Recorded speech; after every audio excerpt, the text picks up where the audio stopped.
I really didn't know what to do about my life.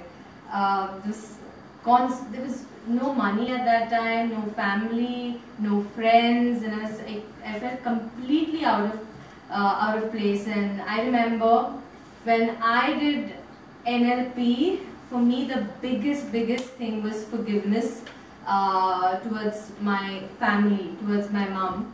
And I remember the last day I had written on the paper stating that I want to travel and I really want to find out what is my purpose in life. What is the reason, what makes me the happiest and makes me be who I am. I finished NLP.